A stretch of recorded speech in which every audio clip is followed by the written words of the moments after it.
الله أكبر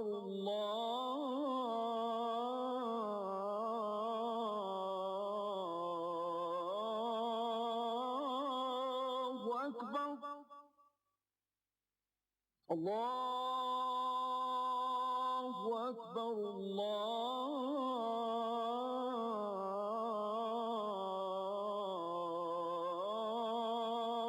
الله أكبر أشهد أن لا إله إلا الله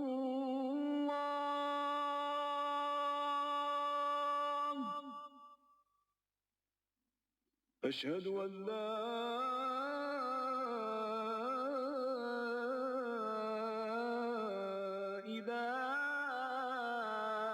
إله إلا الله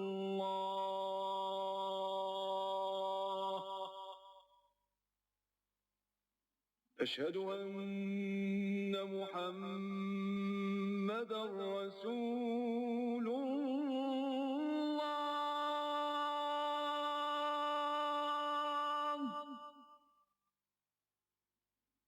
أشهد أن محمدا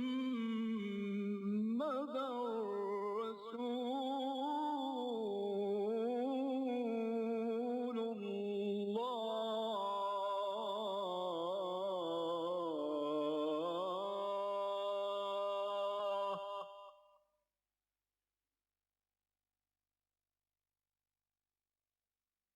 Now is Islam, Emaan and Jihad. Emaan is the Arabic word for doctrinal belief, doctrinal Islamic belief. And Jihad, of course, is quite famous these days. It's in the air, I would say. It's a religious Islamic struggle and strife in the way of Allah subhanahu wa ta'ala. I request Dr. Israr Ahmad to please go ahead with his presentation. أحمده وأصلي على رسوله الكريم أما بعد فأعوذ بالله من الشيطان الرجيم بسم الله الرحمن الرحيم قالت الأعراب آمنا قل لم تؤمنوا ولكن قولوا أسلمنا ولما يدخل الإيمان في قلوبكم وَإِن تُطِيعُوا اللَّهَ وَرَسُولَهُ لَا يَلِدْكُم مِّنْ أَعْمَالِكُمْ شَيْئًا إِنَّ اللَّهَ غَفُورٌ رَّحِيمٌ صدق الله العظيم. Dear brothers and sisters, the subject of the talk at this time is Islam, Emaan and Jihad fi sabilillah. Usually these two words, Islam and Emaan, are used as synonymous words. A Muslim is a Mu'min is a Muslim. Mu'min and Muslim. But I am basing my presentation on this ayah of Surah Al-Hujurat. It is 49, Surah 49, ayah 14. Here, Quran says, these Bedouins are claiming that they have become Mu'mins. They have come to believe. They have the faith. Tell them, O Muhammad, sallallahu alayhi wasallam, you have not at all come to believe. All you can say is, you have become Muslims. You have surrendered. And up till this time, Emaan or the real faith has not entered your hearts. Now, who are being mentioned over here? I think this much of the life of the Prophet may be known to you. He had to make a very strenuous struggle to propagate and establish the deen of Allah. Let me here clarify. Deen means the whole system of life, individual as well as collective. Mazhab is synonymous with religion. And religion, as I told, consists of three things: some beliefs, some creed, racial creed, some dogma, some modes of worship, and some social customs. How to celebrate birth, how to solemnize marriage, what to do with the dead body. These three things go to make mazhab, religion. But then if you add to them three more things: the political system, the economic system, and the social system. These 3 plus 3 go to make deen. So we are talking about Islam as deen, not as religion. So when, after nearly 22 years hardest labor and strenuous struggle,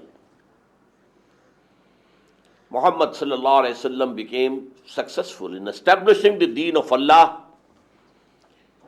in the Arabian Peninsula. Now what happened? Most of the tribes, they decided now it's no use continuing resistance. Now he is the uncrowned king of the Arabian Peninsula. So go and surrender yourself and become Muslims. So people were coming, delegations from tribes accepting Islam.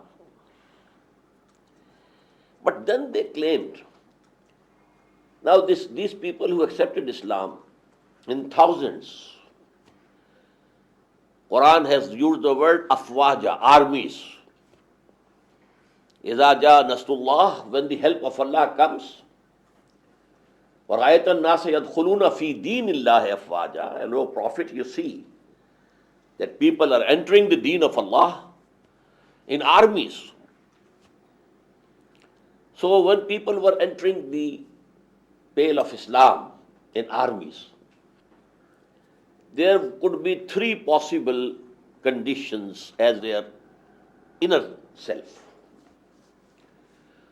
Either they were true believers, and they believed actually in whatever they were professing. Or on the other extreme, they were hypocrites. They just hid their kufr, infidelity within them. As matter of strategy, they accepted obedience and surrendered. And there could be a third position in between. Neither positive belief in the heart, nor any intention to deceive.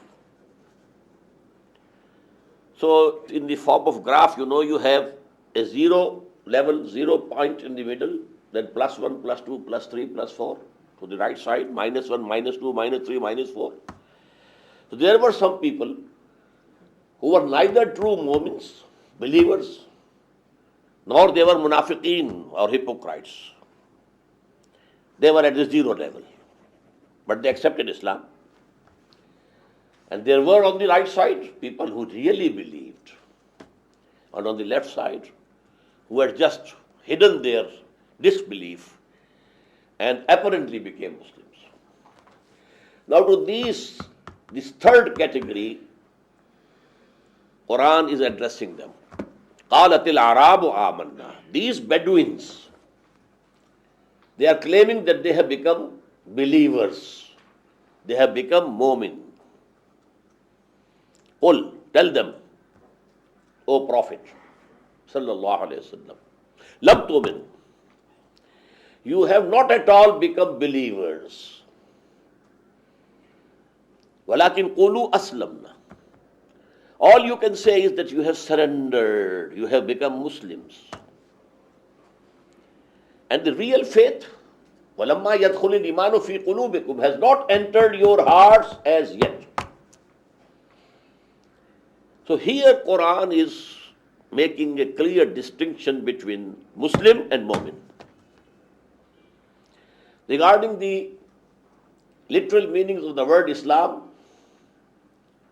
is to surrender.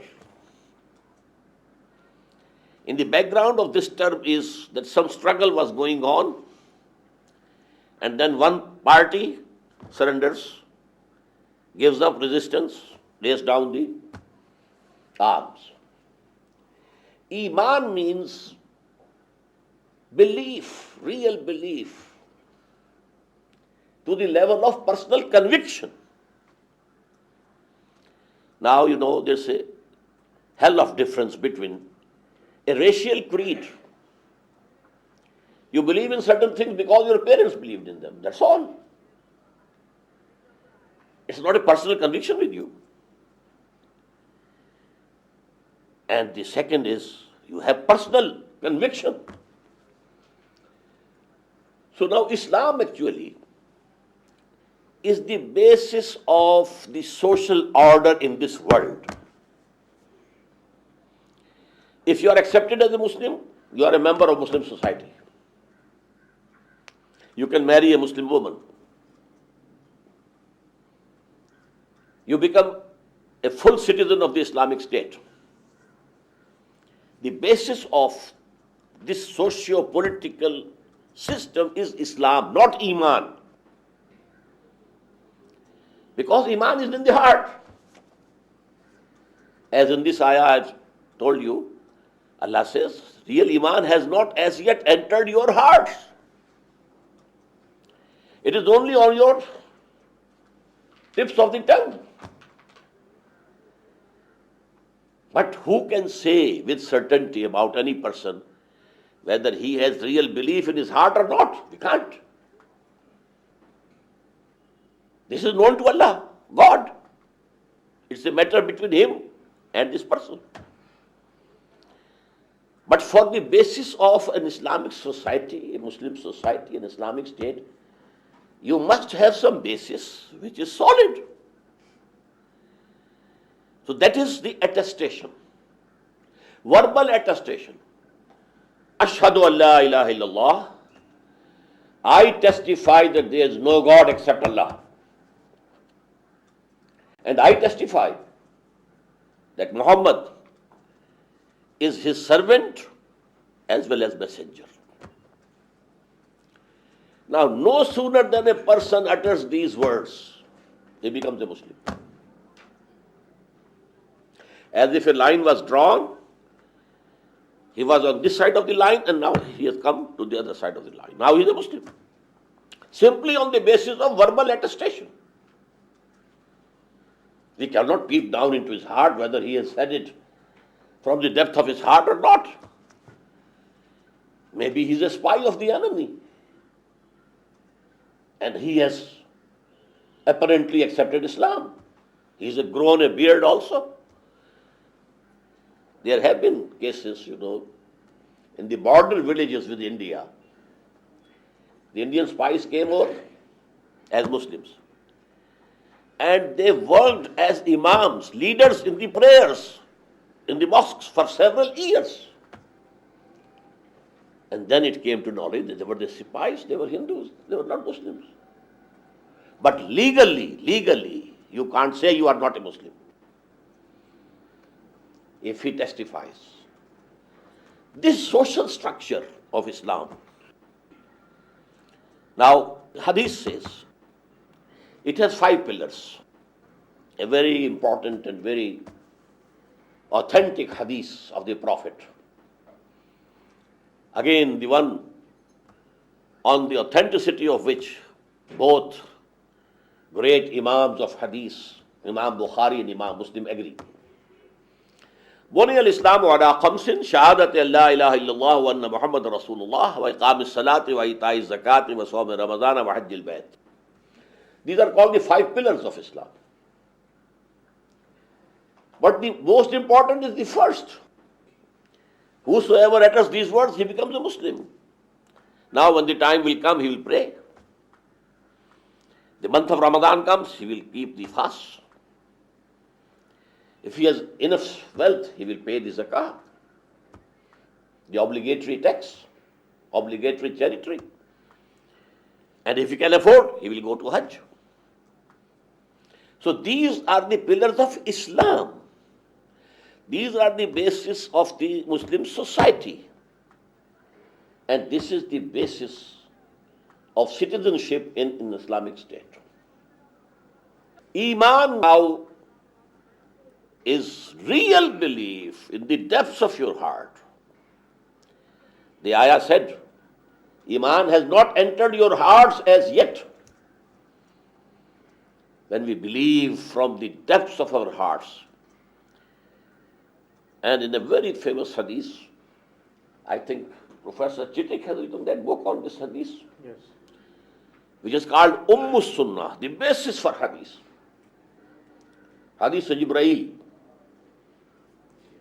So Archangel Jibreel came in the garb of a human being and asked 4 questions from the Prophet ﷺ. What is Islam? Answer was, "An tashhada an la ilaha illallah wa anna Muhammad Rasulullah." You testify. There is no God except Allah, and Muhammad is his servant and messenger. وَتُقِيمَ الصَّلَاةَ وَتُؤْتِ الزَّكَاةَ وَتَصُومَ رَمَضَانَ وَتَحُجُّ الْبَيْتَ. The 4 pillars, 4 modes of worship. Then he asked, what is Iman? Tell me. Akhbirni anil Iman. What is Iman? Then he used the word an tu'mina billahi wa malaikatihi wa kutubihi wa rusulihi. That you really believe in existence of Allah and His attributes. You really believe in the existence of angels. You really believe in the institution of prophethood and messengerhood. You really believe in the revealed books. You really believe in resurrection after death. If these are real beliefs, if you believe in these things from the bottom of your heart, then it is Iman. Now, is something added to the fundamentals of Islam when a person has reached the level of Iman, faith, real faith, personal conviction? Yes. What will now be added is Jihad fi sabilillah. Jihad fi sabilillah is not a pillar of Islam. Please note it. It is one of the 2 essential pillars of Iman, additional. Iman will have all these 5. The attestation and the prayer and this psalm and obligatory charity and Hajj. Along with these, 2 will be added. In addition to this verbal attestation, real belief. You may call it the ultraviolet. And on the other side, Jihad fi sabilillah. You may call it infrared. That is the proper color for Jihad. So these are the distinctions. Now a mu'min must fulfill these 7 conditions to be called a mu'min, real mu'min.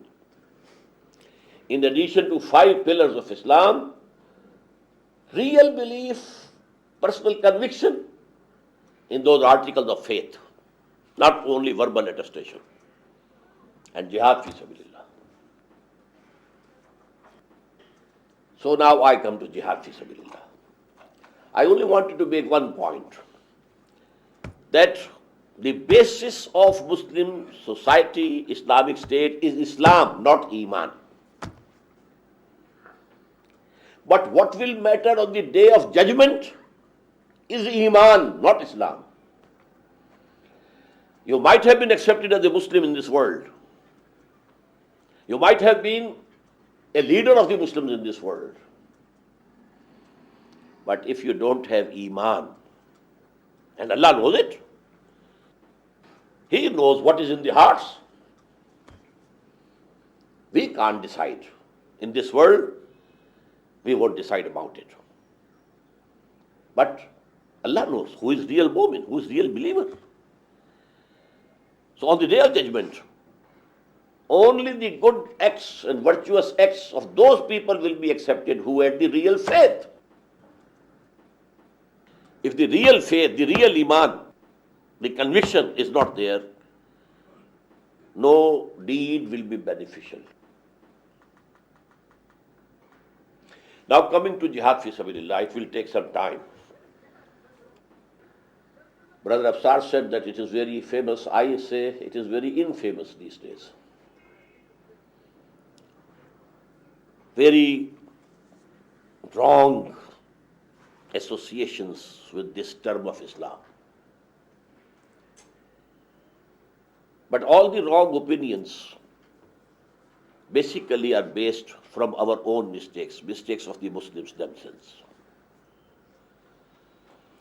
Number one, first mistake. We equated jihad with war. Jihad means war. War for the cause of Allah. This is wrong. Quran has two terms parallel. Jihad fi sabilillah, qital fi sabilillah. Now jihad is from juhd. Juhd in Arabic means to strive for something. You are exerting yourself to achieve something. This is juhd. And jihad means struggle. There is some opposition and you are struggling against. Striving for is juhd. And struggling against is jihad. In the same way, some person was going and you shoot him. This is qatl, murder, assassination. But when there are two groups facing each other, these people want to kill them, they want to kill them. Now this is qital. So jihad from juhd, qital from qatl. And now qital fi sabilillah, killing people, fighting against them for the cause of Allah is qital fi sabilillah. And striving something for the sake of Allah is jihad fi sabilillah. Now, based on this misconception is the second error. Because jihad is not there always, qital is not there always. So it became a secondary thing in the conceptions of Muslims. We call it fardhu ayn. No, it is not fardhu ayn. Not it is the basic duty. Whenever there is war, well, go and take part in it. That's all. Not necessary. All the times. No. While Quran says there can be no iman without jihad. I quoted ayah number 14 from Surah Al-Hujurat, Surah 49. Now I am quoting ayah number 15 from the same surah. إِنَّمَا الْمُؤْمِنُونَ الَّذِينَ آمَنُوا بِاللَّهِ وَرَسُولِهِ ثُمَّ لَمْ يَرْتَابُوا وَجَاهَدُوا بِأَمْوَالِهِمْ وَأَنفُسِهِمْ فِي سَبِيلِ اللَّهِ أُولَٰئِكَ هُمُ الصَّادِقُونَ. Verily, the true mu'mins are only those who believe in Allah and His Messenger, and then they have no doubt about them. It has reached the level of personal conviction. وَجَاهَدُوا بِأَمْوَالِهِمْ وَأَنفُسِهِمْ فِي سَبِيلِ اللَّهِ, and they make jihad with their belongings and with their lives for the cause of Allah, in the way of Allah. أُولَٰئِكَ هُمُ الصَّادِقُونَ. Only such people are truthful if they claim to be mu'min. So there can be no iman without jihad. In the same way, in Surah As-Saff, this surah is 61, and I am quoting ayat 10 and 11. Ya ayyuhallazina amanu hal adullukum ala tijaratin tunjikum min azabin alim. O you who believe or profess to believe, should I lead you to a bargain which will save you from the punishment, the painful punishment of hell.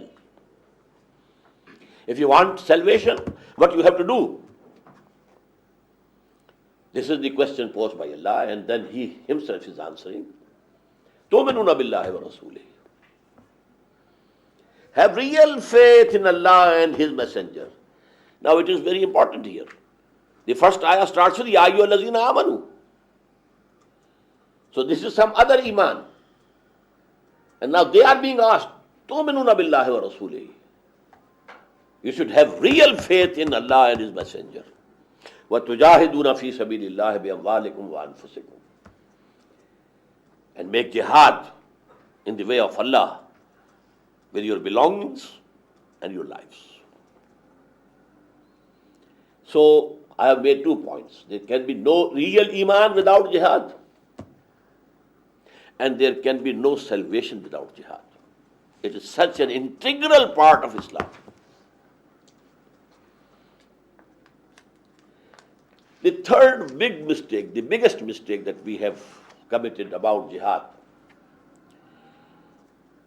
if any Muslim ruler, he might have been a very despotic Muslim ruler,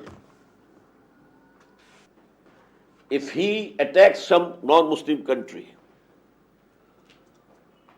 only to broaden his frontiers and to have more of revenues so that he can have more luxuries, we call it jihad fi sabilillah. Oh no.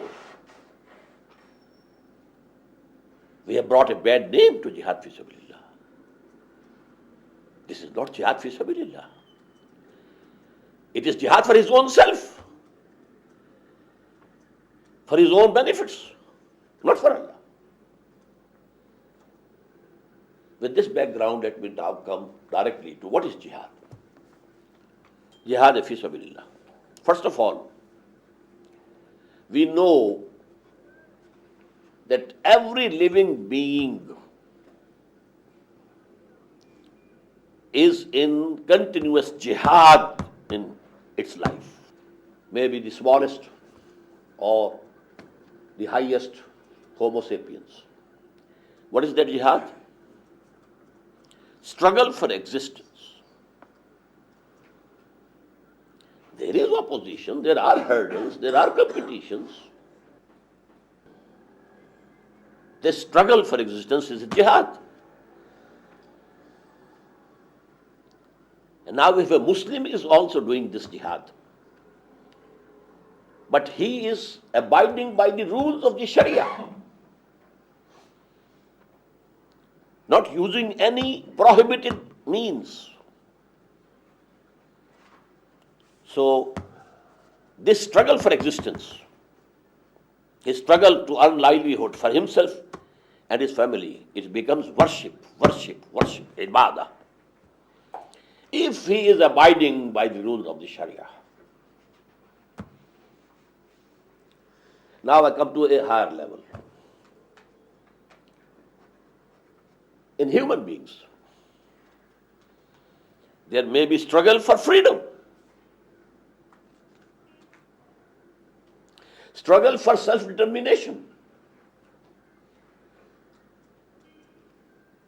struggle to snatch their rights from the usurpers. This is jihad. But this is jihad fi sabilil hurriyah. Jihad in the way of freedom. Freedom struggle. Any nation can do it. The Muslims also tried and struggled to get free from the colonial clutches. The Christian countries of Africa, they also struggled. The Hindus in India, they also struggled. It's a common phenomenon. It's a human phenomenon. To get your rights. And if a Muslim is doing this struggle, again abiding by the principles of the Sharia, divine law, it becomes worship. If he dies, he becomes a martyr. Now I come to third level. Jihad based on some ideology. And let me give the example of Marxism, which was an ideology, a philosophy. And a whole system of life, communism, was based on it. And the communists had to make sacrifices to struggle with their belongings and with their lives to establish that system. First, to propagate that ideology, that philosophy, and then to establish the system according to it. This is the ideological jihad. Now, jihad fi sabilillah becomes ideological jihad on the basis of Emaan. Emaan is an ideology. This universe has been created by a creator. He's all alone. All the universe is his creation. And the climax of his creation is the human being, whom he has created as the vicegerent on earth. Then there is law given by him, do's and don'ts. So this is an ideology, a whole philosophy, a whole Weltanschauung, a whole world view. The life is not only this life that we are passing in this world. The life, as I told, is a very long process, very long process. From eternity, we will say, to eternity. So this is not the only life. This ideology, Emaan, then only God is the true lawgiver. He is the rightful ruler of this universe. His law must be enforced. And here again let me quote, "Thy kingdom come, thy will be done on earth as it in heavens." So now for this ideology, if you are struggling, that is jihad fi sabilillah. And this again has three levels. Please remember, I started with the struggle for existence. All living beings are making the struggle for existence. Then the struggle to get your rights, your freedom, your rights. Then the ideological struggle. This is the highest. Ideology is actually a human phenomenon. Now this struggle for this ideology of Emaan is jihad fi sabilillah. It has again three levels. And all the three levels have three sub-levels. So 3 multiplied by 3, there will be 9 levels. First of all, if Emaan has entered my heart, a conflict will start within me. My id or libido is demanding something. And the divine law says it is forbidden. A struggle. Struggle against your own baser self, your animal self, your lusts and desires, which are blind by themselves. They need their gratification, that's all. They don't care whether through rightful means or wrong means, permissible means or forbidden means. So the first struggle is against your own self. And the Prophet was once asked a question, Ayyul jihad afzalu ya Rasulullah? Which jihad is the supreme, O Messenger of Allah, tell us. And the answer was, An tujahida nafsaka fi ta'atillah. The supreme jihad is that you struggle against your baser self, your animal self, your id or libido, to make it obedient to the law of Allah. Along with this, there are two more jihads to accomplish this thing, so that you really become a bondsman to Allah. You are really obedient to Allah. For that, there is Satan and the satanic armies which push you towards evil. You have to fight against it. Quran says, "Inna shaitana lakum aduwwun fattakhizuhu aduwwa." This Satan is your enemy. He wants to take you astray, to lead to falsehood. So take him to be your enemy. And number three, if the society in which a true believer is living is not obedient to Allah, it is going in wrong directions, not caring for any divine rules and regulations, this society will pressurize you. This social pressure would push you towards its own direction. And you have to struggle against this social pressure if you want to be a true Muslim, true Mu'min, if you want to abide by the divine law. So these three: struggle against your own baser self, struggle against Satan and his agents, struggle against a false society or a bad society. Now, the second stage. This I told you it was three go to make one. The second is, you believe in God, you believe in resurrection, you believe in the life after death, you believe in divine law, you believe in Muhammad. Now this belief should come out of you. It should spread. It's your duty to propagate, to convey to the humanity the word of God,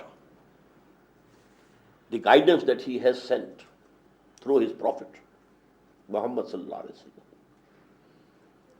And because there is no vacuum, there are counter thoughts and counter philosophies which are against this philosophy, this ideology. Maybe there is absolute materialism. Maybe the society is polytheistic. Maybe they are atheists. They will strive for their own ideologies, and you have to exert against those ideologies to propagate your ideology. And for that you need time. You need to spend your energies. This is jihad for the sake of da'wah, for calling people towards the deen of Allah, for calling people to accept the faith, for calling people to enter the deen of Allah, the total political, socio-economic system of Allah. This jihad has also three levels, sub-levels I should say. Society at the top has the intellectual elite. This intellectual elite controls the direction of the society. They are a minority, a minute minority, but they control the destiny, direction. This intellectual minority or the brain trust of the society, it won't pay any heed to sermons. You have to argue with them. They will need proofs for what you are propagating. So the dawah, there's an ayah in the end of Surah Al-Nahl. Udu ila sabil rabbika bil hikmah. Hikmah, wisdom. Call towards the path of your Lord with wisdom. If you want that others should produce arguments, قُلْ هَاتُوا بُرْهَانَكُمْ إِن كُنتُمْ صَادِقِينَ, you should also bring forth the argument. These intellectuals can be approached through intellect only. You can't bypass the intellect. But the great majority of people, they belong to second category. They don't have anything here, no false ideology, no wrong philosophy, nothing of the sort. And you can approach directly to their hearts and their sentiments. This is called in Arabic mau'iza, was, sermon. Sermon, Common people, they can benefit from sermon. As if their minds are clean slates, you can write anything on them. Because they don't have any ideology. They don't know what is Darwinism, they don't know what is Marxism, they don't know what is logical positivism, they don't know what is existentialism, nothing. So their minds are like clean slates. But they get impressed by your sincerity. Some sincere words. If they feel he is sincere to me, whatever he is saying is for my benefit. He is not thrusting himself, but he is sincere. For my welfare, for my benefit he is doing it. They will accept it. The third level is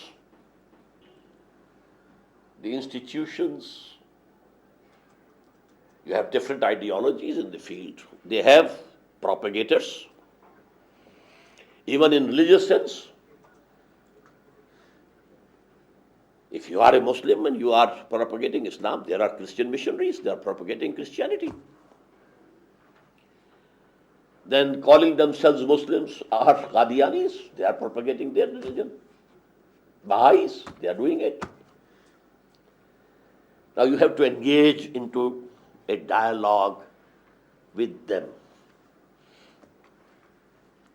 We call it munazara, mujadala.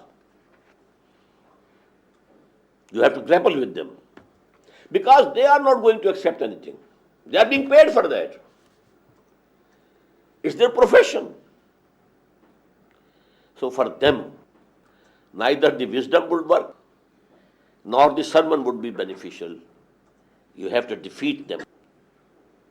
And this is the third level. On each level you need to put in your best efforts, your best capabilities, your time. It can't be a part-time job. If you want to really engage in this jihad fi sabilillah, you have to take it as a whole time occupation. Yes. Now let me come to the third and the highest level. This highest level is to establish that politico-socio-economic order in totality. Not only preaching it, not only propagating it, but to establish. There is a very important and very basic ayah of Surah Al-Hadid, and the ayah number is 25. Allah says, لَقَدْ أَرْسَلْنَا رُسُلَنَا بِالْبَيِّنَاتِ. We sent our messengers with clear proofs, shining evidences in the form of miracles even. وَأَنزَلْنَا مَعَهُمُ الْكِتَابَ وَالْمِيزَانَ. Along with them, we sent down the book,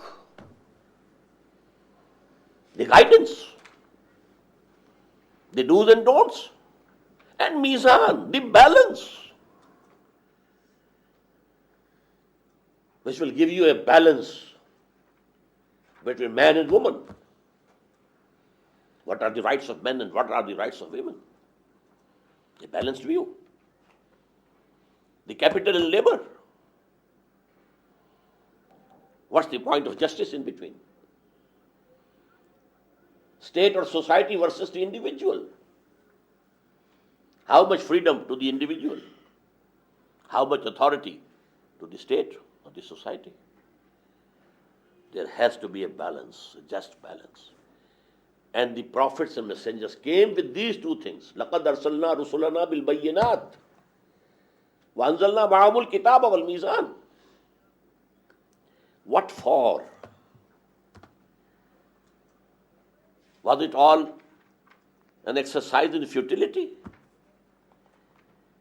Was it a hobby with Allah, God? No.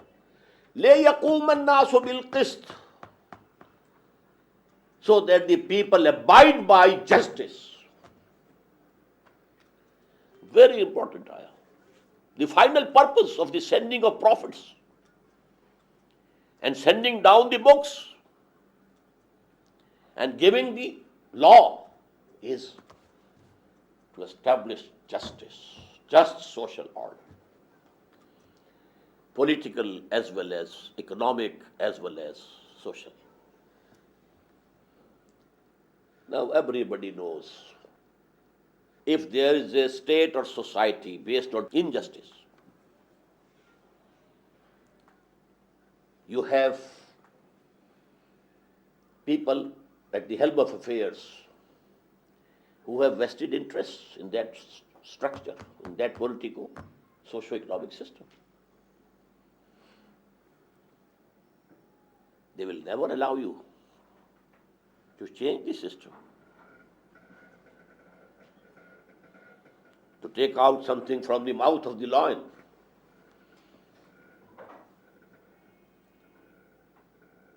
The privileged classes, people having vested interests, they will never allow it. They have to resist. They want status quo. This system should continue. Otherwise, there is going to be challenge to our interests, to our benefits, to our privileges. So now this is the struggle between people, the oppressors and the oppressed. But in general, people, the oppressed people don't stand up. They don't get the courage. They are, by and large, the silent majority.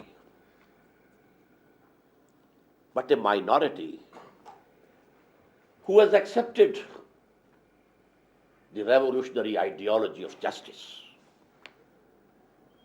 who has spent their lives in propagating it, and now they want to establish it. What does it mean? Challenging the existing system, challenging the vested interest. So there is bound to be resistance. Now there are 3 stages of this resistance. I told you 3 into 3. First phase has to be of passive resistance.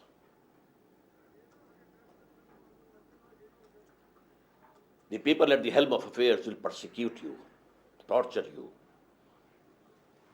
put you in jails and prisons. Maybe they hang you. They will do everything. Everything that the armies of Tsar did. Everything that the Shah of Iran did. Everything. The first phase has to be passive resistance. Resistance there must be. Keep standing, steadfast. But take all persecution without any retaliation. Because if the revolutionaries become violent from the very beginning, they will be crushed in no time.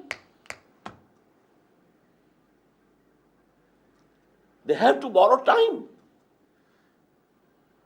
And for this, sabr, patience, steadfastness.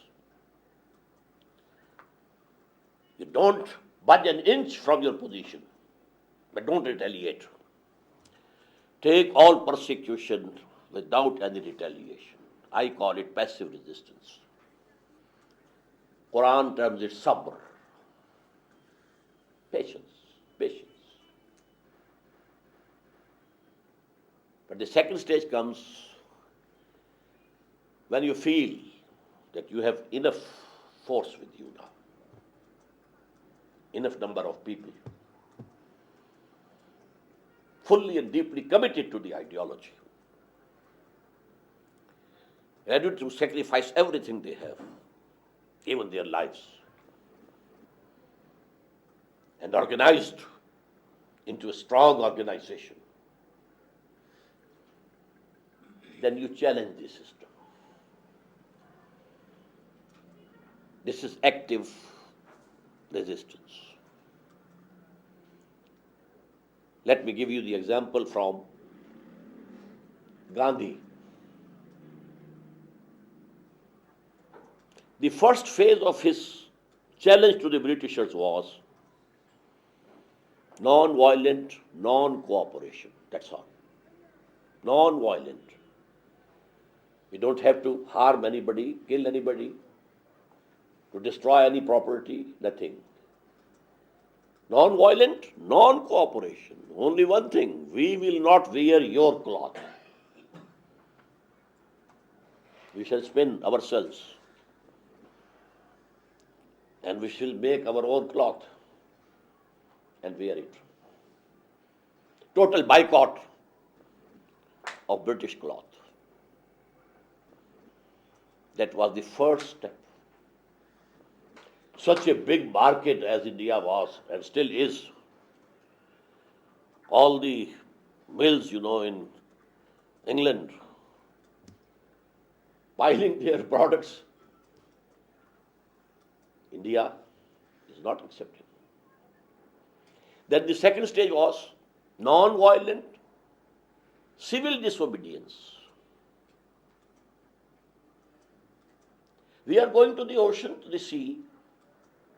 Paramatma, or God, has produced salt in it. And we are going to make salt from the water of the ocean, which belongs to Paramatma, not to anybody. And we are not saying anything to the British government.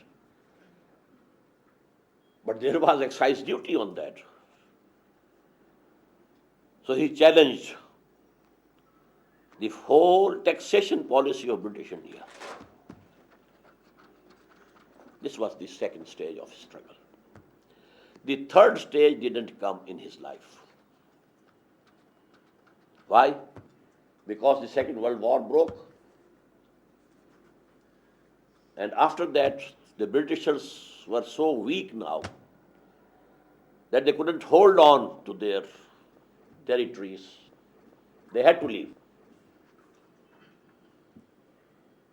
But in jihad fi sabilillah, then final stage can be qital fi sabilillah. You have to fight against those people, the oppressors, who are resisting the establishment of justice, who don't want to establish a just social order. If there is need, you go to war against them. So this is the ninth level of going to war for the cause of Allah. 3 into 3, 9, and 8 stories, they are jihad fi sabilillah only. For 13 years at Makkah, Muhammad was making jihad fi sabilillah. No qital fi sabilillah whatsoever. Rather, the order of the day was to take all persecution without any retaliation. Worst persecutions were given to the companions of Muhammad sallallahu alaihi wasallam. Worst. Torture. Some of them killed. And there were Muslims in Makkah. They could resist, but they were not allowed to resist. It was after Hijrah that Muhammad felt confident. Now I have enough number. Now this is a base for me to launch an offensive. So active resistance is an offensive. I don't agree with those people who say that all the battles that Muhammad fought were in defense. No. Muhammad took the offensive first. Actually, they are the revolutionary people who take the offensive. A society is going on. People have learned to accept tyranny and injustice. But somebody stands and says, it is wrong, this system is wrong. So who has started the conflict? The person who says it is wrong. The conflict at Makkah also was started by Muhammad sallallahu alaihi wasallam. They were living in peace. Now what happened? Brother pitched against brother. Son pitched against father. Wife pitched against husband. And now also after the hijrah, he was who took the initiative. I don't want to go into detail, but this theory, because West accused us that Islam was propagated through force, through sword, and we said apologetically, no, all the battles which were fought by Muhammad were in self-defense. No, not at all. It was to establish the deen of Allah. Deen of Allah. Two deens cannot coexist. Either it is the deen of Allah or it is the deen of some king or emperor. Or it is the deen of the public. Popular sovereignty. Two deens cannot coexist. And to establish the political, socio-economic justice given to Muhammad sallallahu alaihi wasallam in the form of deen of Islam, he had to go to war. But nobody was forced to convert to Islam. You can remain Jews, you can remain Christians, Hindus, but you will have to accept the supremacy of the order, the collective order. Deen will be supreme, but as religions, you can profess any religion. Deen will be ours. Our political socio-economic system will prevail. But as religion, you can be Muslims, you can be Jews, you can be Hindus, you can be Sikhs, etc., etc. But Islam has the absolute converse of this. Deen is for Allah. He is the only rightful ruler of this world. Thy kingdom come. The rule of God to be established. His divine law to be enforced. And for this purpose, if you have to go to fight against the emperors, against the oppressors, you have to go to fight, to war. But this only is the qital fi sabilillah. Now let me quote here an example. In the mid-50s, the people of Algeria, Muslims of Algeria, Aljazair, they were fighting against the French. And there was, throughout the Muslim world, an uproar. It is Jihad fi sabilillah, Jihad fi sabilillah, Jihad fi sabilillah. A deputation came to Pakistan. There were two persons. One, a colonel of the army. He was clean-shaved. And another, a very big alim of Algiers. Allama Bashirul Ibrahimi. Very big, knowledgeable person. They wanted some funds and some financial support. I was the Amir of Jamaat Islami at that time in Montgomery, which is now called Saiwal.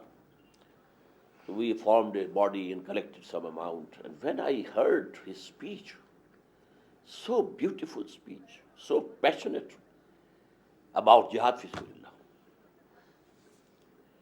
But when that jihad became a success, a socialist state was established. How come? If it was jihad fi sabilillah, an Islamic state should have come into force. Means it was not jihad fi sabilillah. It was jihad for freedom. Okay. It's permissible. You are allowed to snatch your rights, even with force, yes. America fought the Britishers to get independence. Then they fought among themselves on the question of slavery, etc., etc. That has to be there. But for the cause of justice, because the very purpose I have told you of the sending of the prophets and the messengers and the books was لِيَقُومَ النَّاسُ بِالْقِسْطِ, so that people should abide by justice. And the justice can only be given by Allah. He is the creator of all. He can tell us what should be the rights of the women and what should be the right of men. Men as husbands, women as wives. Because He has created both. He loves both of them. Al-Khalqu Ayalullah, there is the hadith of the Prophet. All creation are like a family unto Allah. So the women are also loved by Allah, men are also loved by Allah, and only He can decide what's the point of justice and balance. The mill owners are also creations of Allah, and the workers and laborers are also creations of Allah. He can tell you what's the point of balance. So to establish that just social order given by Allah to humanity through His last messenger Muhammad, in that struggle, a time can come when you have to take up arms against the tyrants, against the oppressors, to establish the just social order of Islam. But one point more. What I have told you and spoken about, that was the part of the seerah of the Prophet. What about today? For example, in Pakistan, we want to establish Islamic State. Is it feasible at any stage that we take up arms against the government? It's not feasible. Masses are without arms. And the government, the people, those people who form the power base in this society, the big landlords, the big landowners, or the big moneyed class, they are there in the government. So, it is not feasible. They have police, they have army, they have air force. Hafizul Asad used air force against Ikhwan in Syria. Destroyed the whole city of Hama. We have ourselves used air force in Balochistan. There was a movement of secession from Pakistan. So we used air force. So this is not feasible. What is feasible? Going back to Gandhi, non-violent non-cooperation, non-violent civil disobedience, and the third stage going to Khomeini.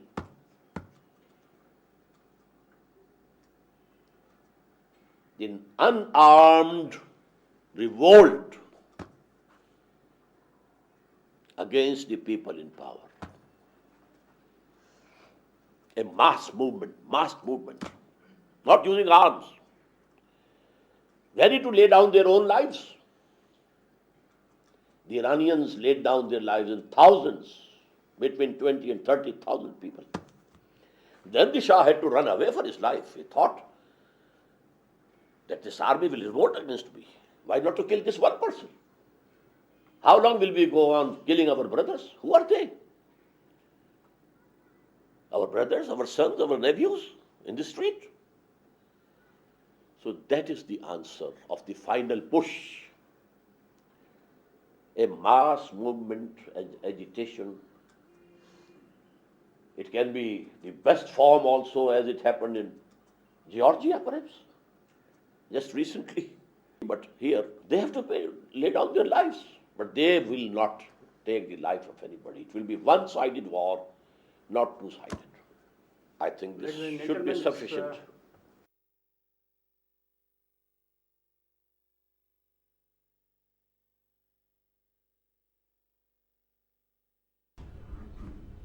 Yes, ladies and gentlemen, you have heard Dr. Israr's presentation on Islam, Iman and Jihad.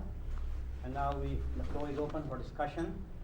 I think that we should thank Dr. Israr because he was able to move us from the realm of theology to ideology. And that's very significant. I think that this is the square that we have to focus on when we speak about the interaction between Islam and society or Islam and history. Because perhaps ideology is a better term than theology in this type of discourse. And I have two major questions in this regard. The first question concerns the whole idea of takfir, declaring somebody an infidel. And as you well know, this kind of issue is not new in Islamic thought. It can be traced to the first split within Islam between Ali and Muawiyah and takfir and all of that. And later on, it materialized in the whole major theological debate and philosophical debate between the Mu'tazilas and the Ash'arites in the classical phase of Islam. But nowadays, it is a very sensitive issue in many Muslim countries. As you well know, in the 1970s in Egypt, there was the Takfir and Hijra community, people who declared the whole society to be a kafir, the whole Muslim society of Egypt to be a kafir. And people trace those ideas to Sayyid Qutb in Egypt and Allama Maududi in India, Pakistan.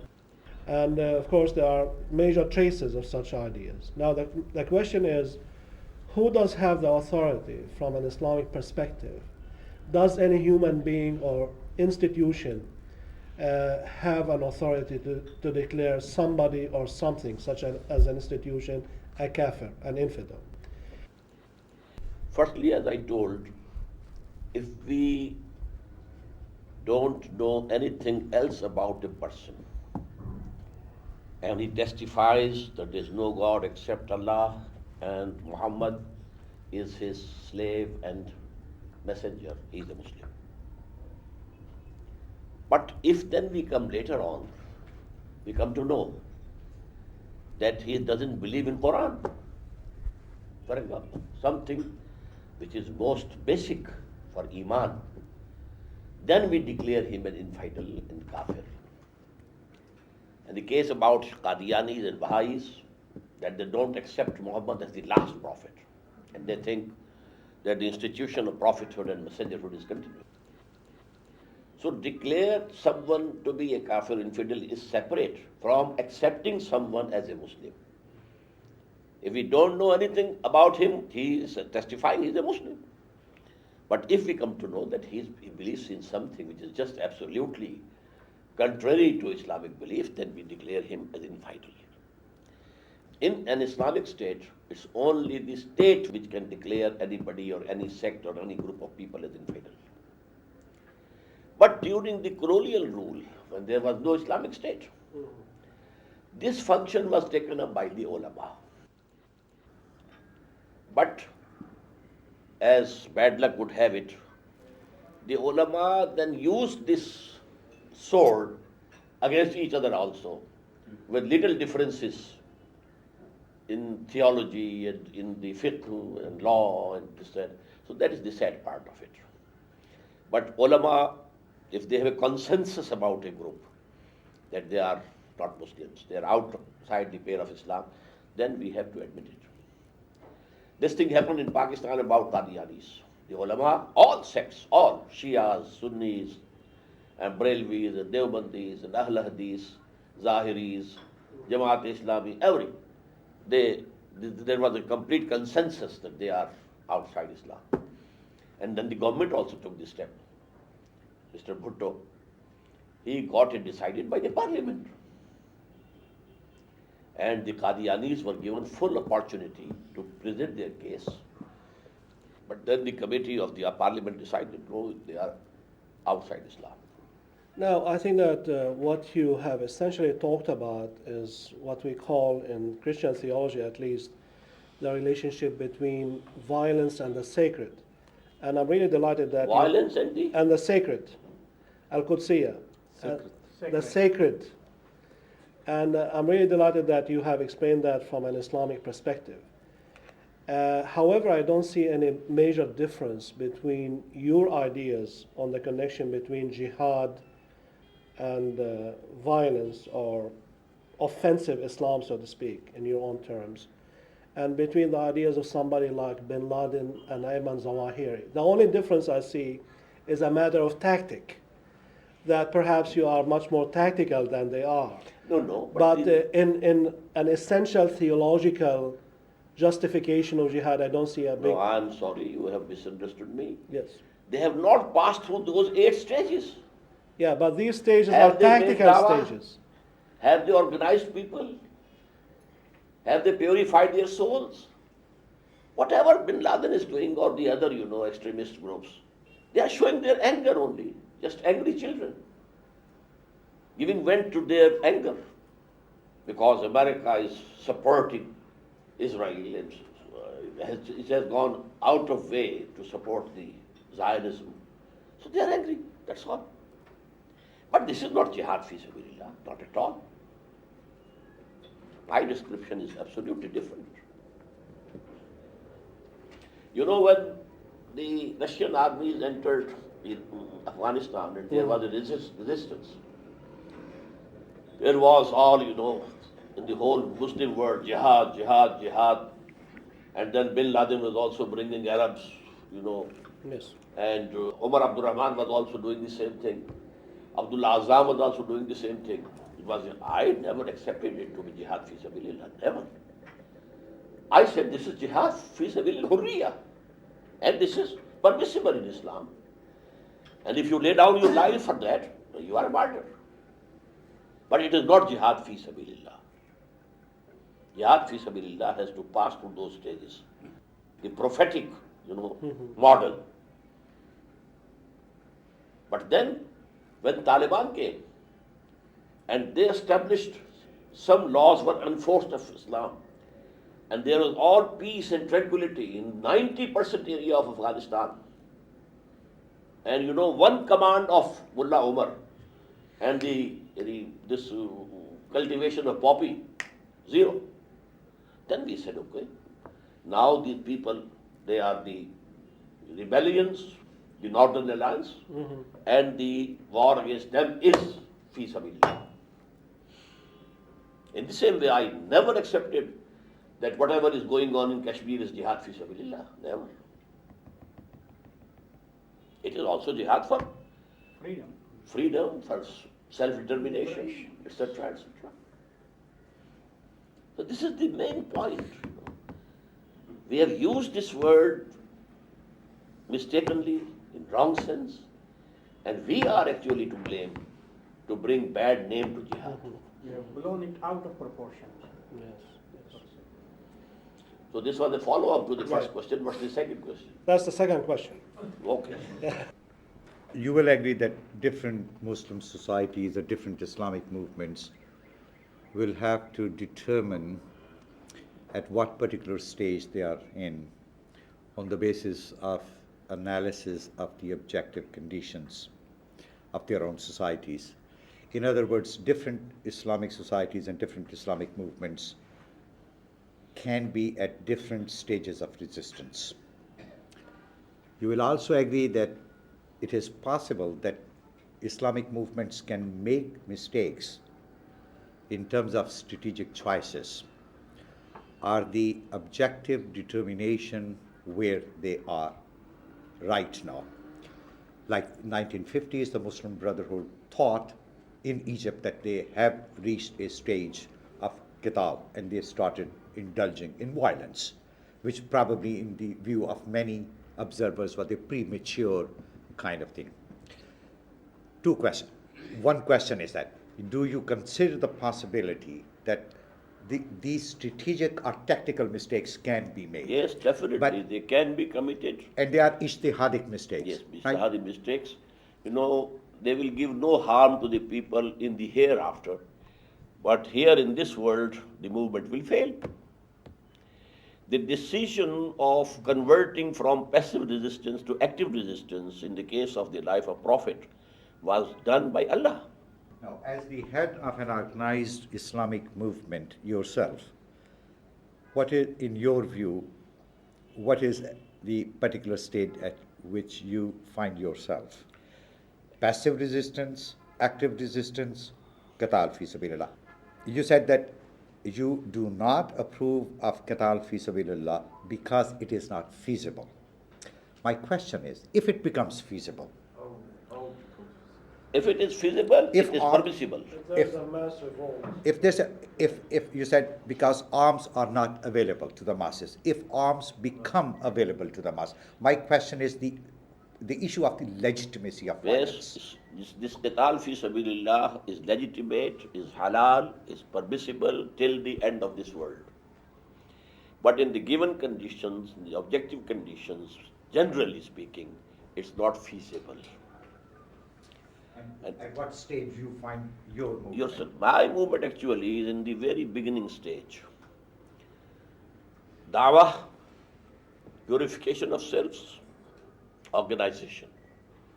These three stages go hand in hand, side by side. Now, the passive resistance in our case is not coming from outside.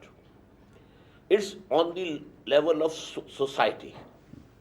When we say anybody who joins us has to have halal, only permissible means of earning, and he has to give up those things which are forbidden. Now there is a struggle in the family. Even his own wife and children may be against him. We were having better times before, and now, we are hard. So if the segregation of sexes in parda and wheel, it is established, you may be an outcast from your relatives. So this is the passive resistance which we are meeting at this time. We are not strong enough in the eyes of the government that they suppress us. But generally speaking, the Tanzeem-e-Islami is not at that level up till now. I want to thank you again for being so frank, and I'll ask you a question. I'll ask you two questions, and I'll also try to be frank. The Right, first is a right. minor. The first is a minor question. In the struggle to convince, you mentioned that there should be dialogue. I think you said with Christians, with Baha'is, and with others. So my question is, what about dialogue with Jews, especially following the discussion that we had this morning? That's my minor question. My major question. Let me answer the minor Yes, one. fine. All The right. dialogue with Jews is a must for Muslims. Oh, that's okay. قُلْ يَا أَهْلَ الْكِتَابِ تَعَالَوْا إِلَىٰ كَلِمَةٍ سَوَاءٍ بَيْنَنَا وَبَيْنَكُمْ. Say, O Muhammad, O the people of the book, the Jews and Christians, come, we should meet at something which is common between us. Allah na'budu illallah, that we shouldn't worship anybody, anything except Allah. So that is the All right, call. fine. That's a clear answer. Now, my next question has to do with what you've said about the levels of jihad, and I want to focus for a moment upon Palestine, Israel. Palestine. Now, one thing I think that we would definitely agree upon, there in that struggle, we have an oppressor and we have the oppressed. The Palestinians are the oppressed, and the Israeli government from the beginning of the state has been the oppressor. That may not be 100%, but that is well over 90% of the situation of the conflict. So that is clear. It also is clear, is it not, that Palestinians have, perhaps not sufficiently yet, but Palestinians have attempted to and have gone through the first two stages. There has been passive resistance. That is to say, they've shown much patience. And we can say, can we not, that since December of 1987, when we had the first Intifada, we have gone to your second stage of resistance that is still non-violent mostly, but is an advance from the first stage, and actually for some time, limited time, produce some positive results. So now I come to this question that's really twofold. One, do you think Palestinians, most of whom anyway are Muslims, let's say 85, 87% are Muslims, do you think that now is the time, as some of them think, that they should go to the resistance which is more violent resistance? This is, of course, based upon an assumption that I think we can make, that the Israeli government is, in the foreseeable future and probably beyond the foreseeable future, not going to change the way it is operated. So, should Palestinians go to the more violent resistance stage? And then the second part of that question is, when Palestinians talk about the kind of solution that they would like, which they do talk about, which they should talk about, should they talk about an Islamic state in all of Palestine, Israel? And if indeed that is the answer, that it should be an Islamic state, then my question is, does that mean, which I infer it would mean from what you had said, that then if that did hypothetically come into existence, that the 5.2 million Jews who presently are there, those Jews might be granted human rights up to a certain point, but not be granted political rights and not have the right to engage politically in the governance of that Islamic State? First of all, brother, I think the conflict in Palestine is not ideological. It's national. Muslims have become a nation. They themselves don't practice Islam. And PLO was basically a secular organization. It had nothing to do with Islam. So this is absolutely a different question and a different background. We can say that they are fighting for their right, yes, and I said it's okay to get the rights. Now secondly, if an Islamic state is established, supposedly, in Palestine, the whole of it, then the Jews will be a minority over there. They will have the right to live there, to earn there. They will have full religious freedom. Their synagogues will be protected more than the mosques. Because in one ayah of Surah Al-Hajj, Allah has mentioned synagogues and churches and masajid, but masajid came last. So, لَهُدِّمَتْ صَوَامِعُ وَبِيعٌ وَصَلَوَاتٌ وَمَسَاجِدُ يُذْكَرُ فِيهِ اسْمُ اللَّهِ كَثِيرًا. So all these, synagogues and churches, and then masajid also. I wonder how you would feel about the following. From 1917 to 1989, the chief organization that struggled against oppression were the Marxists, mainly from Russia. And since that time, since 1989, the Islamic peoples, if I can call them that, have taken up the cudgels against Western capitalism. And the way you formulated your final three stages, I wasn't quite sure whether I was listening to somebody who was a Marxist or as an Islamicist. Because I have been listening to this discourse on struggle against oppression for many years. And to talk about objective conditions is exactly what the old Marxists used to talk about. If you read Mao's military writings, for instance, which is the final stage of your three stages, or you read Ho Chi Minh, you're talking the same language.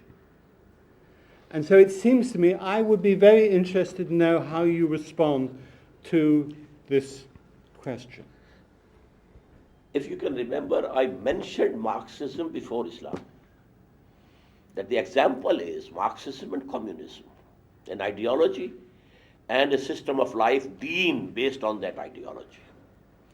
So actually this revolutionary movement and the only example of ideological state was this communist state. It was not a nation state. Although in the later stages it became Russian nationalism as the Chinese, accused them. But in the beginning it was a revolution. And revolution is a revolution. The stages will be the same. My question is along these lines that in this very learned presentation, what I gather is this, that some kind of an approach which is for the majoritarian group. We are talking about an Islamic state, and within that, the example of Qadianis or things like that.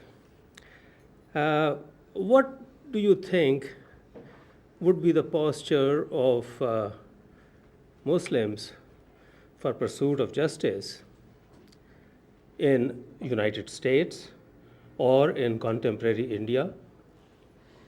What kind of jihad kind of approach do we visualize? Because really speaking, I'm looking at it also from my own perspective. Yes, brother. The second stage of jihad will be everywhere where there is even a single Muslim.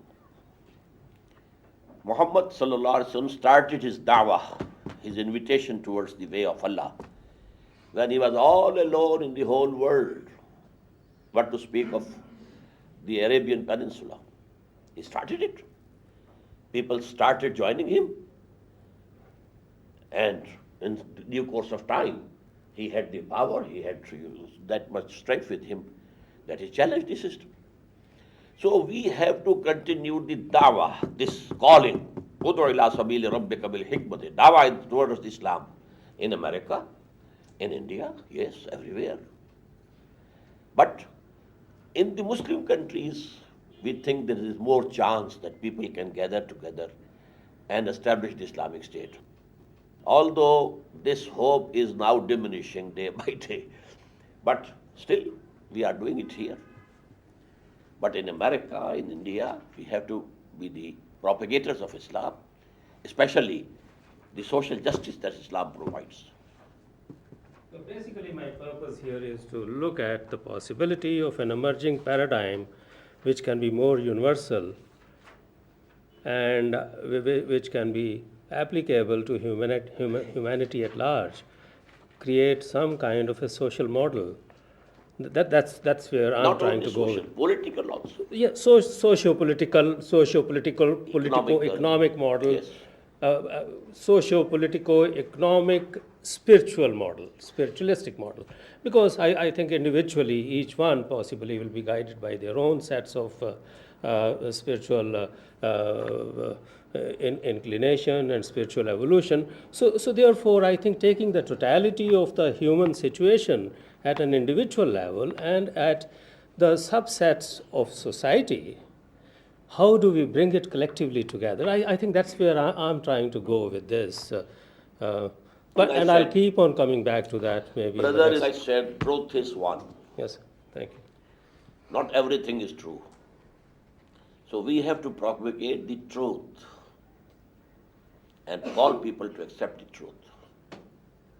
I've got two questions as well. Lots of people are asking two questions this afternoon. Not three, just two. The first question is a theological one. Do you think a Muslim knows when they move to the second state, i.e. an Emaan, and not just Islam, yes. Islam? Do you think a Muslim can know that they're there and be confident that they have authentic faith, or is it something that you always trust you have and hope you have? No. There are ahadith, tradition of the Prophet, we tell, when this happens, then you are a mu'min. When this thing happens, you are a mu'min. So there are signs of real Emaan. Right. Yes. Okay. But anybody can say, yes. Yeah. Okay. This is a matter of self-assessment, Self-assessment. self-x-raying. Right. You can't pronounce a judgment about others. Thank you. My second question is to do with returning to the whole issue of the stages from passive resistance to active resistance and then to just aggression. You invoked Gandhi as an example of somebody who did stages 1 and 2. But of course the big difference is that Gandhi believed that 1 and 2 were all he was allowed to do because of his commitment to non-injury and to his commitment that taking of life, even in a just cause, is wrong. And of course there are many Christians, well not many, but there are some Christians, you know, Jesus Christ almost certainly, much of the early church for the first 300 years, and continuing groups like the Mennonites and the Quakers and Martin Luther King Jr., who've also stressed that in the end 1 and 2 is where you should stop because life is sacred, the taking of life is sacred, and is therefore wrong. And once you start killing, it leads to revenge and counter-revenge and the cycle of violence. And you can never be sure that goodness comes out of it. And therefore, isn't there a big difference between what you're advocating and what people like Gandhi advocated? And that is in the end... Gandhi, you mean? Gandhi, yeah. Yes. In the end, both Gandhi and Martin Luther King and certain strands of Christianity who are committed to pacifism stop at 1 and 2 and would think it all's wrong to go to number 3. No. He would have gone to number 3 if there was need. These were the stages. Non-violent, non-cooperation. Not even disobedience. It was only non-cooperation. We are not going to wear your clothes. That's all. Then the non-violent disobedience, civil disobedience, breaking the law. If these were good days for the Britishers, they would never have left India. Neither they killed anybody who was striving for freedom, nor the people killed any Englishman. But they were going and they were in haste to go. They had planned in 1948 to free India. But then 1 year earlier they went. So had the third stage come, Gandhi would have gone challenging the system. And the system can never change without bloodshed. We have to be very simple. No system can be changed. Religion can be changed. The creed, the dogma, it can be changed. People can become Christians. People can become Buddhists. But to establish a politico-socio-economic order, well, that has to entail some bloodshed. That is why Muhammad, he took sword in his hand. Otherwise, it would have been a missionary type of work only. Deen would not have been established. I would like to take the issue of the intelligentsia, the intellectual elite that you referred to in passing in your talk. And you made a distinction between the intellectual elite and the masses. I'm not concerned about this distinction at the moment, but what I'm concerned about is the intellectual elite in the Muslim world.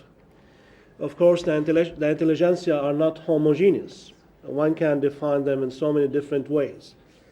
But I think that in the Muslim world, one major composition of the intelligentsia is the religious intelligentsia.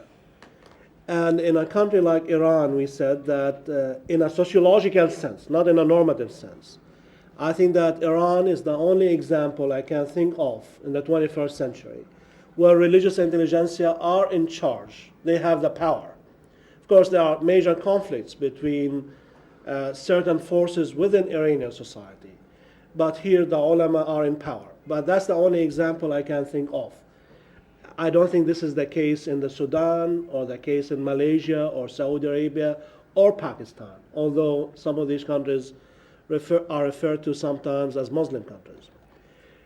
In other Muslim countries, take the example of Egypt. In Egypt, we have the major institution of Al-Azhar, which is a respected Islamic theological institution, especially in the Sunni world. And if you look at the Azhar ulama, by and large, nowadays, the majority do not oppose the status quo. On the contrary, they are the major supporters of the status quo. So in that sense, they are not absent from social political forces within society. They do support the status quo. And the ones who don't are the jihadis or the people who belong to the Jama'ah Islamiyah. When I was in Egypt 2 days ago, I came to realize for the first time that there are 15,000 members of Jama'at al-Islamiyah in prison in Egypt. 15,000, a large number. Most of them are young people, leaders, intellectuals in a religious sense. Whereas the high ulama of Egypt, at least most of them, are in support of the status quo, which is very oppressive, extremely oppressive. And they justify the status quo in Islamic terms. And this is true to a large extent also in Saudi Arabia with a great number of the ulama. I know that there's a split between the ulama in Saudi Arabia. Some of them oppose the status quo, but the majority, one would say, are for the status quo. Now, how would you characterize the situation here in Pakistan?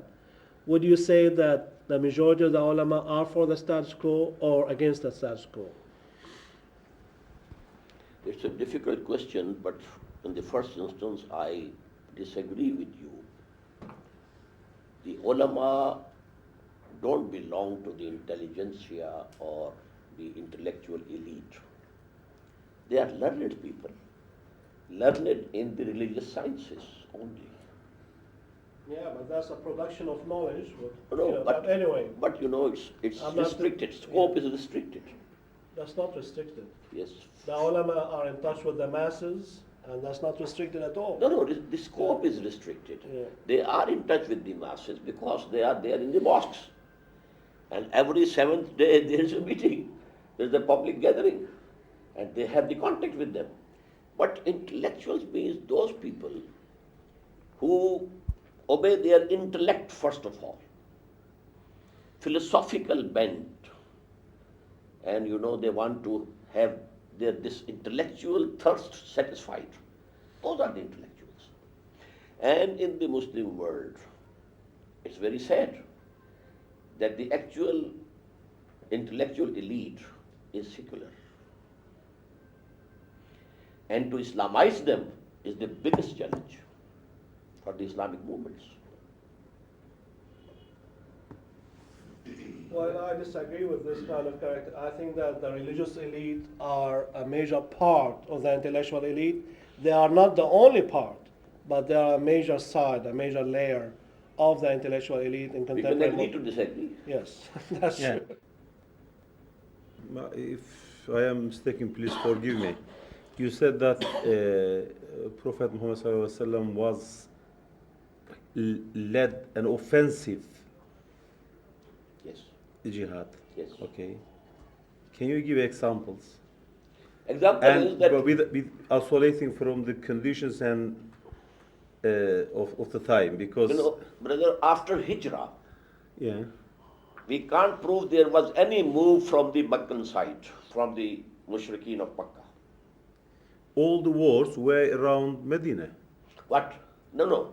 That- What happened this is is that Muhammad sallallahu alaihi wasallam took only 6 months to consolidate his position at Medina. He built the mosque, number one. Then muakhat, brotherhood between the immigrants or the muhajirs and the ansars. And thirdly, a joint pact of defense of Medina with the Jewish tribes, 3 tribes. He consolidated his position here, and from the 7th month, he started sending small groups, guerrilla groups, threatening the caravan route which was going from Mecca and passing near Medina from Badr and going to Syria, or the caravan route going to Yemen through Taif. There are 8 expeditions. In 4 of them, Muhammad himself took part. They are called Ghazawat.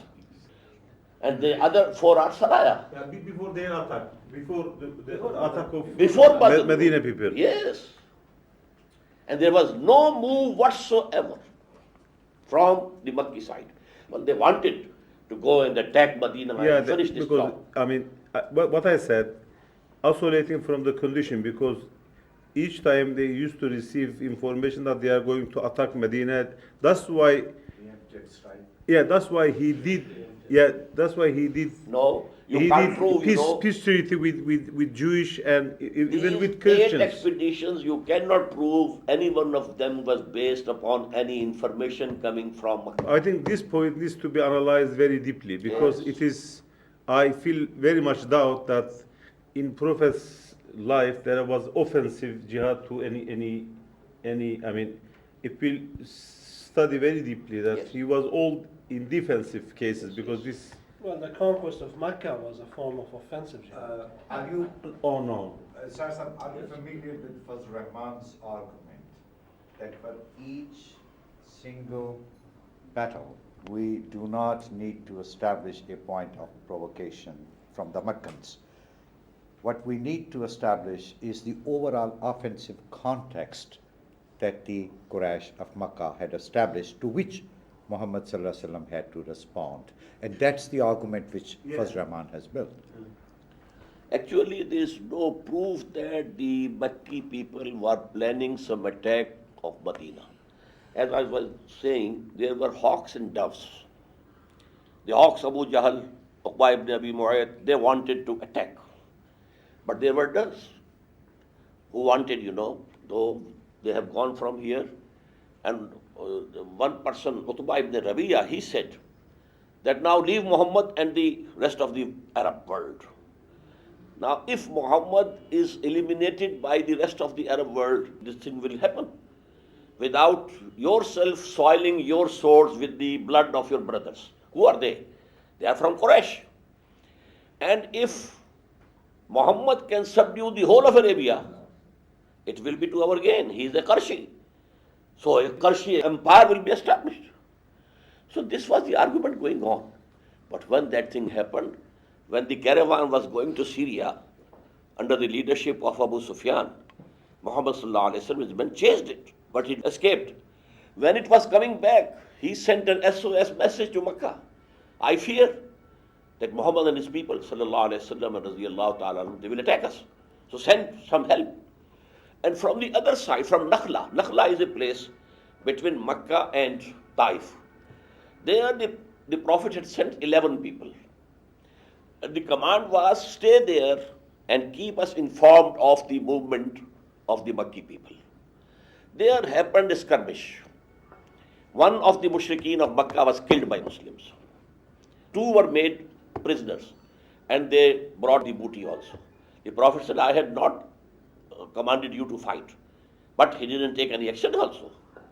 Now this person who had escaped, he went to Makkah and he raised hue and cry. The people of Muhammad have killed our person. These 2 reasons, were there for the preparation of 1,000 strong army. The provocation was from Muhammad sallallahu alaihi wasallam.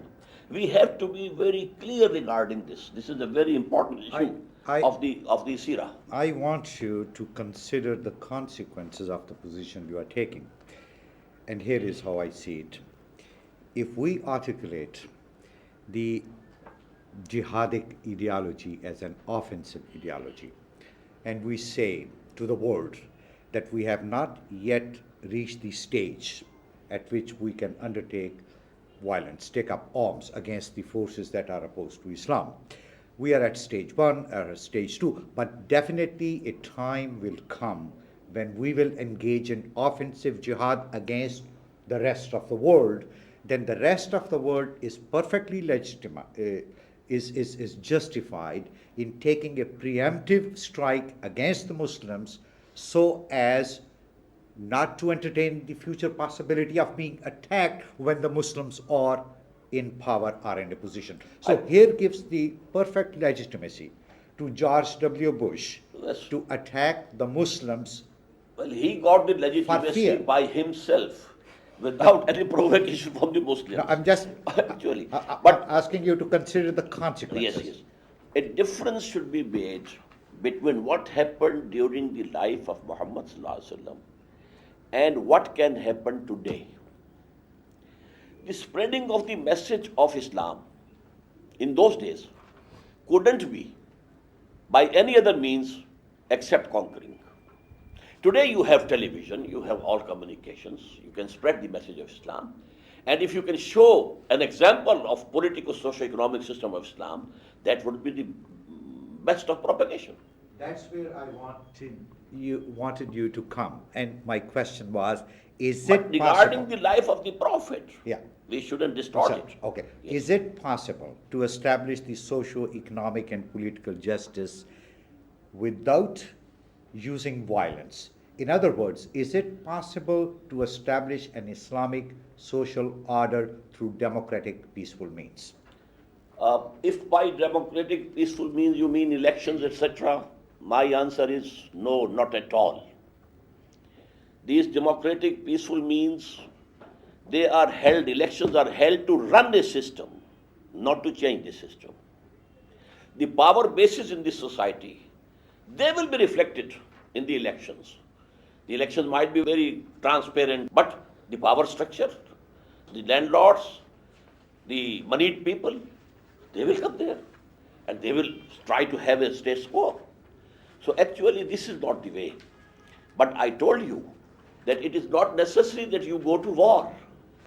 A peaceful agitation, a peaceful mass movement.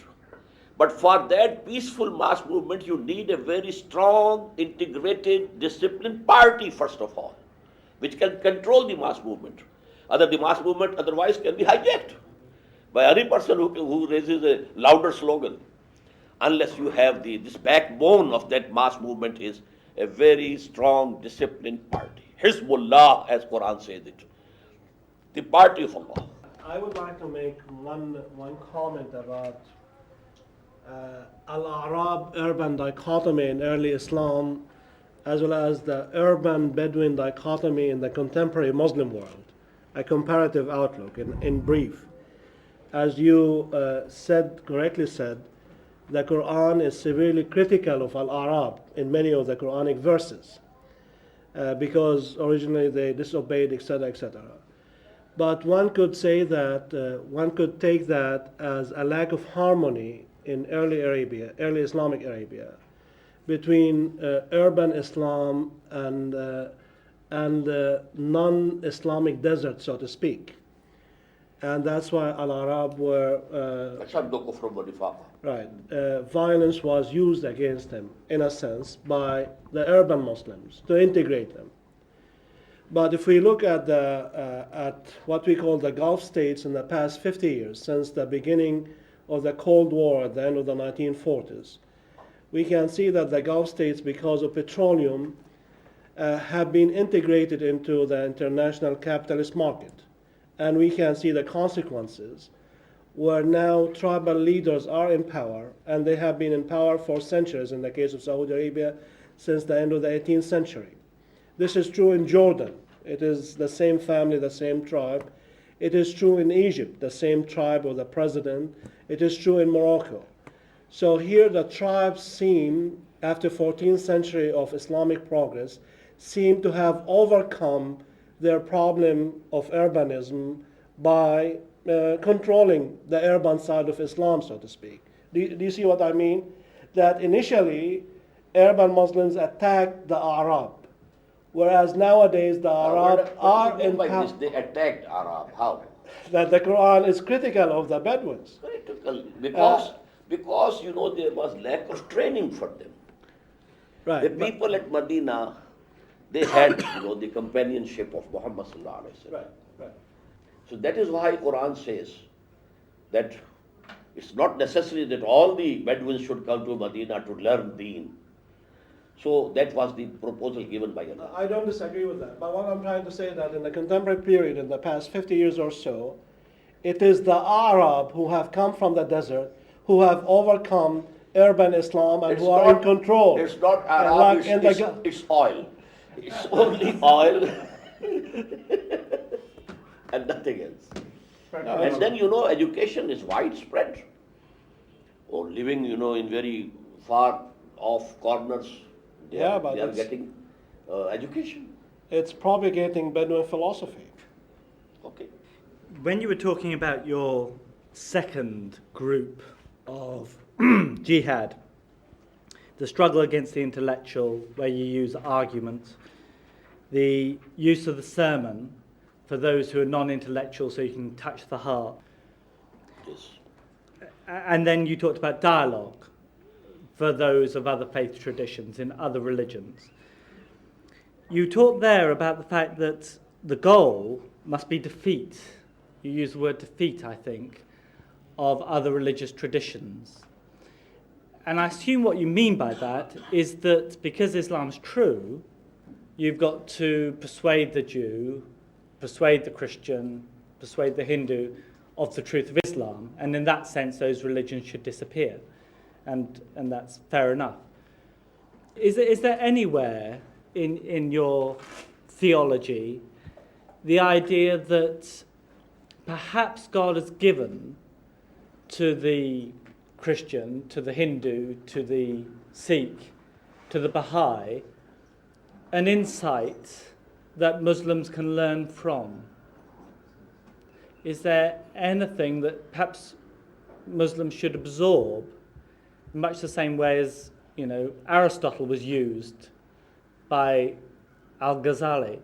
Is there anything that can be used from other traditions to shape their current understanding of what the truth of the world is and God's relations with that world? First of all, this debate, the third level, I said those people who are paid for this purpose. Who are what? Who they are paid. They are professionals. The missionaries and these, and the Baha'is and Qadianis.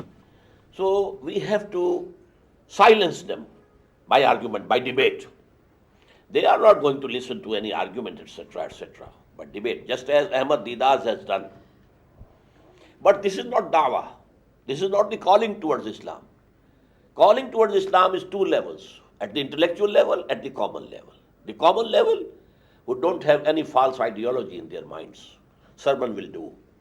But these people who are there to lead people astray, they have to be met in their own elements, and that is debate, and proving them to be wrong.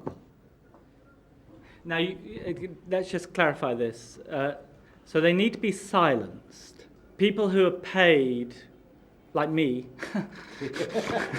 as a Christian theologian, should be silenced for leaving other people astray. Are you a missionary? Well, you are like an imam. No. An imam can be paid. Well, just like you. Sometimes he is not paid. No, that's right. I don't get paid very much. But just like you, I believe Christianity is true. And you believe Islam's true. And I believe at the end of the age, Muslims will learn that they were mistaken. And you believe at the end of the age, Jesus will tell me that I was mistaken. And at the end of the age, you and I will meet and talk and we'll find out who was right. But we both believe differently. And of course I believe in the truth as I understand it, and you believe in the truth as you understand it. Now, I don't think it's right as a Christian to want to silence people who are proselytizing for Islam. I wouldn't want to do that, because I think that it's very, very important we have a witness in this world to how complicated matters of faith are and the mystery of the divine.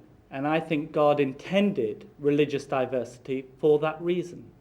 So therefore, I would never talk about silencing people who are trying to convert people to Islam. In fact, I would welcome them, and I would encourage them to welcome me and others who want to, and as part of the excitement of God's world. But you don't see it like that at all, is that right? Let me give you an example. Father Fender came to India just after the Britishers had conquered India. And he challenged all the ulama, Muslim ulama, and held debates in various cities, starting from Calcutta and all, this UP, if you know somewhat of India. And then he reached Delhi. That was the capital.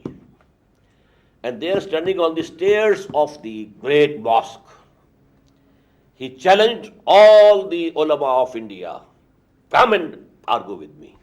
I have defeated all the ulama, starting from Calcutta, coming to Delhi. If there was no one to challenge him, the majority of the Muslims of India would have converted to Christianity. They didn't know anything. But seeing that a Christian father, a learned person, has defeated our ulama.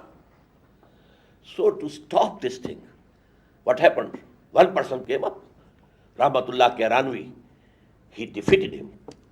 And then he ran away from Indian subcontinent. He started his mission in Turkey. And there also the ulama were defeated. But it was the caliphate till that time. So there was a request to Rahmatullah, send Rahmatullah to Turkey so that he can silence this person here. And when he came to know that Rahmatullah Kairanvi is coming to Turkey, he ran from there also. So what are the influences on the people, on the general masses? They are not very knowledgeable. How many percent of people in India could read and understand Quran for themselves? They had faith in their Maulvis. And if the Maulvis stand defeated, what would be the psychological effect? But thank Allah that there was a person. May He I buried in- in Makkah. See, again, when you are talking of these things, you still, as Nirmal Saab said, within the context where Muslims are in majority, and you are creating some problems for a person, Muslim like me, who is living in the United States. You want complete freedom to silence the Christian missionaries or other non-Muslim missionaries here in Pakistan, but you want complete freedom for me to propagate Islam in the United States and not to be silenced by them. So that creates a contradiction. No, they tried to silence Ahmad Didat, but were defeated. Who decides who has been defeated? When there's an argument and there's a meeting, things is decided. They were silenced.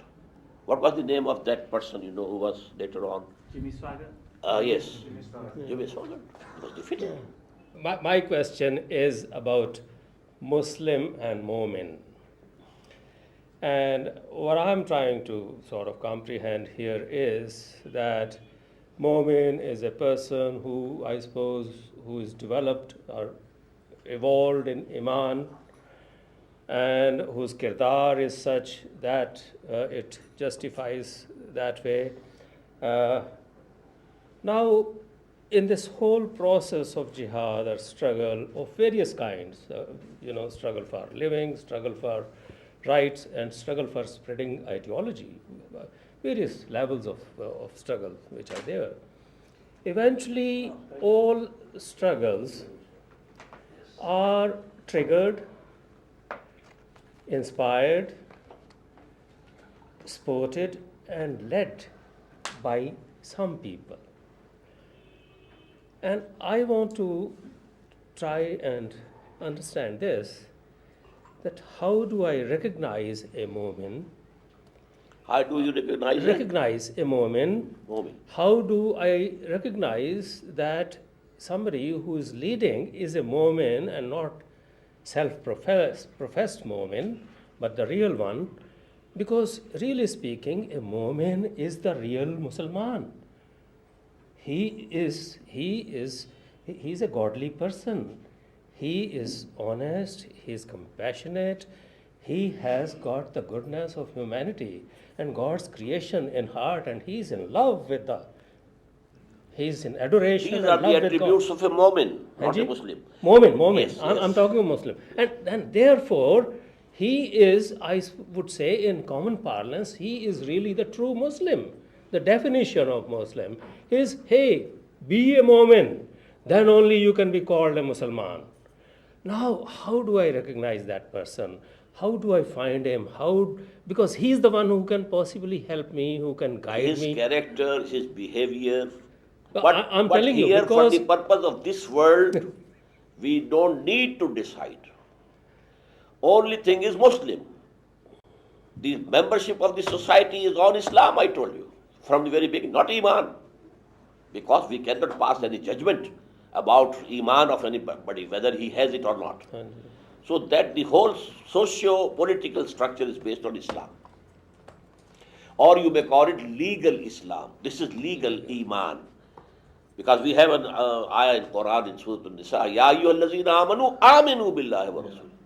O you who profess to be Mormons, have real Iman in Allah and His messengers and His books.